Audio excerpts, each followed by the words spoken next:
Dios le bendiga, mis amados hermanos, en el nombre de Jesús. Traiga un tema muy importante para nuestra vida espiritual. ¿Cuál es la condición del hombre sin Jesús? Tema muy importante, el cual vamos a estar desarrollando bajo la cobertura del Padre, del Hijo y del Espíritu Santo. Si hay algo común en el ser humano es confundir los síntomas con la enfermedad. No es extraño ver a personas razonando que un dolor de cabeza constante es sin duda un aneurisma cerebral o un tumor maligno. Y luchan con esa idea hasta que se dan cuenta, con vergüenza muchas veces, que solo era una falta de sueño. Con respecto a nuestro problema, muchas veces hacemos lo mismo. Notamos la parte superficial y asumimos que ese es el conflicto esencial y no nos damos cuenta de lo equivocado que estamos hasta que no nos agobiamos por no poder encontrar una salida. Lo que sucede es que como no tratamos la raíz, permanentemente aflora la misma situación. Siempre deberíamos pensar en lo importante de ir más allá y no llegar solo al afecto de una situación. Ver las causas o raíz del problema y atacarla bíblicamente. Si tratas el resultado, pero la causa sigue igual, tendrá una vida muy frustrante, cayendo siempre en lo mismo, en los mismos pecados y enfrentando permanentemente las consecuencias de esto. Es cierto que es difícil llegar a la raíz de un problema. Proverbio 25 dice y señala: como aguas profundas es el consejo del corazón del hombre. No obstante, también dice, más el hombre entendido lo alcanza. Es difícil, pero tiene una solución.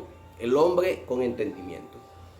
Por lo tanto, debes confiar en la gracia del Señor y ser diligente para llegar al punto de inicio del problema. Vamos a realizar un ejercicio práctico y notemos la siguiente historia. Es una historia que se basa, que no es real, sino que es una historia para identificar muchas veces nuestros problemas. Los celos de Patricia, una mujer por no haber sido considerada como la oradora en el discurso de graduación de su universidad, le llevó a ponerse extremadamente dura con el trato con Marcela, su compañera elegida. En el tiempo bastó con que simplemente Marcela le preguntara un ¿qué pasa?, para que el deseo impropio de Patricia le llevara a los insultos y empujones. El último empujón hizo que Marcela cayera y se golpease la cabeza contra el duro concreto del suelo. Luego de 3 días en la UCI, finalmente Marcela murió, lamentablemente. En el juicio legal, Patricia argumentó que Marcela le había provocado e intentado golpear fuertemente, por lo que se defendió de los ataques. Ella le empujó solo una vez, con mala suerte de que Marcela se golpeó en la cabeza. Patricia argumentó que si no se hubiera defendido, seguramente ella habría sido muerta. Su argumento no fue creído y fue condenada a 5 años de cárcel, en los cuales no quiso hablar con nadie, cayendo en una profunda ira contra el mundo porque no había podido aceptar su defensa. Luego de salir y asumiéndose como la víctima, cayó en una profunda depresión que la mantenía hasta el día de hoy postrada en una cama, sin deseo de ver la luz del sol, con las cortinas cerradas permanentemente y sin deseo de alimentarse correctamente. Todo esto a causa de esa herida profunda que tenía en su corazón. Algunas preguntas podemos hacer nosotros allí en la tabla de comentarios para meditar. Si solo consideras el último párrafo de la historia narrada de Patricia, ¿qué pensarías o qué pensamiento tendrías tú de cuál era el problema de Patricia? Si solo consideramos los 2 últimos párrafos de la historia de Patricia, ¿qué es lo que asumirías del problema de Patricia? Si solo conocieras los 3 últimos y completos párrafos de la historia de Patricia, ¿qué agregarías a tu concepción del problema? porque muchas veces escuchamos las historias de las personas, pero no completas. Al oír la historia completa, algo cambia. Hay diferencias de las versiones. Y la respuesta debe ser absolutamente sí. Mayor información te entrega una perspectiva superior para reconocer el verdadero problema y la raíz de la amargura de una persona. Patricia tenía una lucha con la significación. El orgullo estaba fuertemente arraigado al punto que no estaba dispuesta a dejar que nada ni nadie sobrellevase además de ella o sobresaliese más que ella. La raíz de todo lo que Patricia estaba viviendo estaba en su corazón. Depresión, ira, violencia y celos eran los síntomas de un corazón orgulloso, altivo. En Lucas 6:43 al 45, la Biblia dice así: no es buen árbol el que da malos frutos, ni árbol malo el que da buen fruto, porque cada árbol se conoce por sus frutos, pues no se cosecha higo de los espinos, ni salsa se vendimia uvas. El hombre bueno de buen tesoro de su corazón saca lo bueno, y el hombre malo del mal tesoro de su corazón saca lo malo, porque de la abundancia del corazón habla la boca. Si plantas una semilla de maíz, tendrás maíz. Si plantas una semilla de damasco, tendrá un damasco. Y podría seguir mencionando largamente otros ejemplos de otros árboles, otras semillas. El punto es que sabemos que hay una relación orgánica entre la semilla y el fruto que provoca. Jesucristo está diciendo que el corazón está íntimamente ligado con el comportamiento de la persona. Es decir, el corazón es la fuente primaria y las acciones, el resultado. Por lo tanto, debes atacar el corazón para evitar los malos resultados. O debemos atacar nuestro malo pensamiento del corazón para sacar esos malos resultados. En el contexto o el texto, nuestro Señor Jesucristo muestra como la palabra son la evidencia palpable de lo que está en el corazón de la persona. Jesús está diciendo lo que sale de la boca es lo que está en el corazón.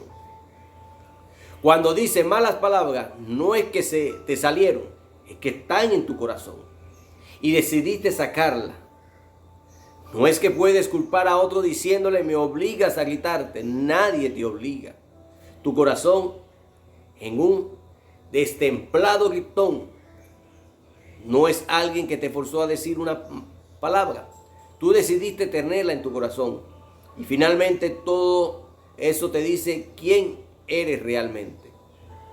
Porque ¿cuál es el pensamiento en tu corazón? Tal es Proverbios 23:7. Todo cambio efectivo en el comportamiento y todo correcto deseo por dejar el pecado y evitar los secuentes problemas parten el corazón. Intentos estéticos son tristemente infructuosos. Mateo 23, versículos 25 y 26. Tratando el corazón. Si eres incrédulo y no has reconocido quién es realmente Cristo y te has entregado a una vida de obediencia a Él, debes clamar por su misericordia. No hay ninguna esperanza sin Dios en tu vida. Solo Él es quien puede cambiar el corazón. Tus intentos serían humo disipado por el viento. Él es el único que puede cambiar un corazón de piedra por uno de carne.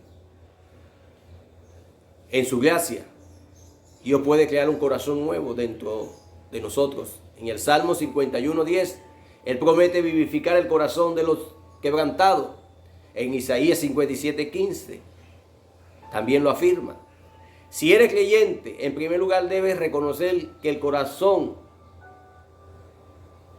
debes reconocer que es el corazón. No lo limites al lugar de los sentimientos amorosos y pasionales.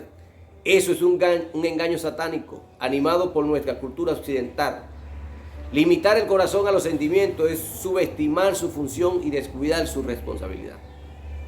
Al contrario de lo que señala comúnmente, el corazón, según las Escrituras, en el núcleo, es el núcleo de nuestro ser. Es la descripción del hombre interior, Efesios 3:16, en donde radica el ser interno del hombre. Es la fuente de la vida y es la fuente de los pensamientos, Proverbios 27:3 y Marcos 2:8. Profundicemos un poquito en él, porque es vital para no descuidar lo que es verdaderamente el corazón. Todo problema involucra 3 niveles: el corazón, las obras y los sentimientos. Los 3 están íntimamente ligados y no entender eso es extremadamente peligroso. Por lo general, nos enfocamos solo en el nivel de los sentimientos y pensamos que nuestros problemas son básicamente las emociones que estoy experimentando: depresión, angustia, pena, ira, etc. Algunas veces asumimos que los problemas implican obras, golpes, gritos, llanto, pero lamentablemente descuidamos absolutamente el corazón. ¿Por qué? Porque lo confundimos con los sentimientos y por ende no lo tratamos, no lo identificamos. Así es como sucede bíblicamente en los problemas de las personas. El corazón maquina de malas maneras, ejecuta por medio de obras infructuosas que generan sentimientos lamentables. Ejemplo: mi corazón perezoso no quiere ir a trabajar. Por lo tanto, miento diciendo que estoy en el funeral de mi madre. Muy radical, ¿verdad? Y mi jefe llama para darme el pésame y justo contesta mi mamá. Al verme descubierto, una profunda angustia entra y me absorbe. El sentido de culpa por la mentira que he dicho. ¿Te das cuenta lo terrible que es descuidar el corazón? No en vano Dios dice: sobre todas las cosas guardadas, guarda tu corazón, porque de él mana la vida. Proverbios 4:23. En segundo lugar, purifica tu corazón. Santiago 4:8 señala: acercaos a Dios y él se acercará a vosotros. Pecadores, limpiad las manos, y vosotros los de doble ánimo, purificad vuestros corazones. Sabemos específicamente que es Cristo quien nos redime, justifica y santifica. Pero acá Santiago está diciendo la responsabilidad del hombre de enfatizar una relación íntima con Dios. Las ilustraciones usadas son básicamente las de los sacerdotes presentándose para el sacrificio delante de Dios. Si te esmeras por una relación íntima y genuina con Dios, tu corazón es llenado de Él y por ende, todo lo que brota es fructífero. El hombre bueno, de buen tesoro de su corazón, saca siempre lo bueno. No seamos simplistas, no seamos superficiales. Seamos hombres y mujeres fieles, que al reconocer la verdad las evidencia en sus corazones, en donde Dios comienza el cambio efectivo. Marcos 7:20-23 dice: pero decía que lo que del hombre sale, eso contamina al hombre. Porque de dentro del corazón de los hombres salen los malos pensamientos, los adulterios, las fornicaciones, los homicidios, los hurtos, la avaricia, la maldad, el engaño, la avaricia, la envidia, la maledicencia, la soberbia, la insensatez. Todas estas maldades de dentro salen y contaminan al hombre. Amén. Entonces, conociendo esto, ¿cómo debo tratar mis problemas o los problemas internos que tengo en mi corazón? La realidad de un hombre sin el Señor Jesús, sin Cristo, es tremendamente triste. La condición humana sin la salvación del alma se explica claramente en Efesios 2:1-3, de donde desprendemos nuestra respuesta. 1. Muerto en delitos y pecados. Y Él os dio vida a vosotros cuando estabais muertos en vuestros delitos y pecados. El hombre no está enfermo, grave o agonizante. Las Escrituras señalan que el hombre natural está completamente muerto. Ahora, ¿cómo podemos entender la idea de estar muerto mientras que los que oyen se saben vivos? En el pasaje, la muerte bíblicamente hablando no significa extinción, aniquilación o falta de existencia. La palabra muerte significa separación, ya sea del alma con el cuerpo del hombre con Dios o de ambos. Las Escrituras nos hablan de 3 tipos de muerte. La muerte espiritual es la separación entre el hombre y Dios. Isaías 59:2. Esta muerte fue la primera consecuencia del pecado de Adán y Eva en el jardín del Edén. Dios es santo y no puede tener comunión con el pecado. Por lo tanto, la ejecución de la impiedad provoca la muerte espiritual, la cual es una tónica en toda la humanidad no regenerada. La muerte espiritual es el estado de separación de Dios en el cual todo ser humano nace en este mundo. En Romanos 5:12 dice: por tanto, como el pecado entró en el mundo por el hombre, y por el pecado la muerte, así la muerte pasó a todos los hombres, por cuanto todos pecaron. La muerte espiritual se evidencia en una persona que gasta su vida en una manera de vivir licenciosamente. 1 Timoteo 5:6 dice que vive en pecado. Colosenses 2:13 en solo religiosidad. Apocalipsis 3:11 y a fin de cuentas sin Cristo. En Juan 6:53 la muerte física es la separación del alma, del hombre con el cuerpo. Esta es la comúnmente llamada muerte. Esta es una consecuencia del pecado de Adán y Eva. Génesis 2:17 y 3:22. Pero no sucedió en el mismo instante que ellos pecaron. Adán murió físicamente a los 930 años después que murió espiritualmente. A diferencia de los ángeles, que solo tienen naturaleza inmaterial, el hombre fue creado tanto con una naturaleza inmaterial como una naturaleza material. Y el cuerpo humano, que está compuesto de más de 30 diferentes elementos químicos, regresa a la tierra, de donde fue tomado. Del polvo tomó el Señor e hizo Adán, en espera de la resurrección, ya sea para vida o para condenación. En Hebreos 9:27, la muerte eterna es la separación del hombre de la presencia de Dios para siempre. Esta es la llamada segunda muerte en Apocalipsis 2:11. La primera es solo física, como dice Apocalipsis 24, en el capítulo 20, versículos 14 y 15. Todas las personas sin Cristo están muertas espiritualmente hablando, aun cuando viven sobre la tierra. Gloria sea el Señor. Una buena ilustración para reafirmar el concepto se desprende de la propia palabra del Señor Jesucristo en Mateo 8, 21 y 22. Cuando comenzó su ministerio, invitó a muchas personas a seguirle. Y uno de los jóvenes, al recibir la invitación, señaló en el versículo 21, Señor, permíteme que vaya primero y entierre a mis padres. Es probable que el padre del muchacho estaba muriendo o ya había muerto, o simplemente el joven deseaba que su padre envejeciera y muriese para después seguir a Jesús. En fin, lo interesante es que Cristo le dijo, y fue, sígueme, deja que los muertos entierren a sus muertos.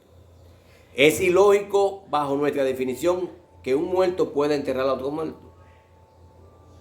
Muerto, pero bajo la definición bíblica, es más fácil notar la diferencia. Lo que Jesucristo nos enseña acá es que un muerto espiritual puede enterrar a un muerto físico. Siguiendo el texto en Efesios 2:1, cuando estabais muertos en vuestros delitos y pecados. Note la palabra en. El hombre estaba inmenso en la muerte misma, ya que nace con la naturaleza pecaminosa. Y todo sin excepción tiene esa condición, la cual se mantiene en los delitos. Para tomar, resbalar, tropezar, caer. Y pecado al mantías, errar el blanco. Que a fin de cuentas muestra su distancia de la santidad de Dios. El hombre no se hace pecador cuando miente, roba, maldice o mata. El hombre miente, roba, mata y maldice porque es pecador. Si bien es de la muerte espiritual de la cual se desprende cada una de las características que sigue mencionando el relato, gloria a Dios. Es bueno seguir viviendo separadamente los costos asumidos en el estado sin Jesús como Salvador en su corazón. 2. Absorbido en el modelo diabólico, en los cuales anduviste en otro tiempo, siguiendo la corriente de este mundo, conforme al príncipe de la potestad del aire, el espíritu que ahora opera en los hijos de desobediencia. El apóstol continúa señalando las características de las personas no vivificadas. Y en ese contexto, los efesios, antes de someterse a Cristo, seguían las corrientes de este mundo. En otras palabras, siguiendo el modelo de vida de este mundo pecaminoso, caracterizado por el egoísmo, la sensualidad disipada y el humanismo. En Lucas 21:34 y Santiago 4:4 y en primera de Juan 2:15. Ese modelo adquirido tiene su origen y sustento en el príncipe de la potestad del aire. Una alusión clara a Satanás es el gobernante de este mundo. En Juan 12:31, 2 Corintios 4:3 y 4 y en Hebreos 2:14. La potestad del aire nos habla de su fuerza o influencia en el mundo, efectuada por medio de su dominio o su demonio. En Efesios 6:12 dice, Satanás se ha encargado de establecer su sistema en el mundo. Y las personas que están muertas a Dios, los hijos de desobediencia, siguen esas corrientes. Note los detalles de la descripción. Los no regenerados son hijos del diablo, en Juan 8:44. Y se caracterizan por la desobediencia, es decir, su deseo voluntario y permanente de ir contra la voluntad divina. Gloria a Dios. Tercero, sumidos en el deseo de la carne, entre los cuales también todos nosotros vivimos en otro tiempo, en los deseos de nuestra carne, haciendo la voluntad de la carne y de los pensamientos. Otra característica de la vida sin Cristo es la que se manifiesta siendo la voluntad de la carne y de los pensamientos. La idea es una vida volcada a la satisfacción de los placeres físicos de esta carne mala y mentales. Una vida que está centrada en el egoísmo. Los pensamientos apuntan a las acciones deliberadas de la mente. Gloria a Dios. En contra de Dios y su voluntad. Y la referencia a la carne no debe limitarse a los pecados sexuales simplemente. La palabra de Dios señala en el versículo 19 y manifiesta son las obras de la carne, que son adulterio, fornicación, inmundicia y lascivia. En el 20 dice idolatría, hechicería, enemistad, pleito, celos, iras, contienda, dimensión, herejía. En el 21 dice envidia, homicidio, borrachera, orgías y cosas semejantes a estas, acerca de los cuales amonesto, como ya os lo he dicho antes, que los que practican tales cosas no heredarán el reino de Dios. Gálatas 5:19-21. Un hombre sin Cristo está completamente inmenso y atrapado en su propio deseo, de los cuales no puede librarse por sí mismo. En la cuarta parte hablamos de la naturaleza del hijo de ira. Y éramos por naturaleza hijos de ira, lo mismo que los demás. una característica más que describe la condición natural del hombre es la de ser un hijo de ira. Note que comienza con la palabra éramos, ya que es la descripción marcada de un pasado sin Dios, en donde Cristo hace la diferencia. Un buen paralelo lo encontramos en 1 Corintios capítulo 6, versículo 19. Note la descripción de la vida natural y la esperanza en el Señor. Y esto erais algunos, señala el texto allá. El término hijo de ira amplía el término hijo de desobediencia y denota la justa y constante condena en la que se encuentran los incrédulos. El que cree en el Hijo tiene vida eterna, pero el que rehúsa a creer en el Hijo no verá la vida, sino que la ira de Dios está sobre él. Juan 3:16. Sujeto de lo estable, ira de Dios ahora y por todo el tiempo venidero. Romanos 1:18. El verso 3 determina con la frase, lo mismo que los demás. Todo esto es condición del mundo entero. Agradecemos a Dios que a pesar de esa triste realidad, Dios nos ama. Él entregó su vida por nosotros. Él quiere cambiar nuestros corazones. Él ha dicho que quiere cambiar nuestros corazones de piedra en corazón en carne. Solamente debemos abrir nuestro corazón, apartarnos del mal camino y seguir al Señor bajo su voluntad. Y veremos cómo Dios fructificará nuestras vidas. Los frutos que daremos serán al 100%, como dice la palabra de Dios. Y seremos hombres llenos del poder y del Espíritu Santo para alcanzar a otros, el cual también están en camino de desobediencia y que necesariamente necesitan venir a la salvación y a la vida eterna. Si te ha gustado este video y has llegado hasta aquí, compártenos, dale un me gusta, suscríbete al canal y síguenos para que te puedan llegar las notificaciones cuando estemos subiendo un nuevo video. Dios te bendiga y Dios te guarde en gran manera.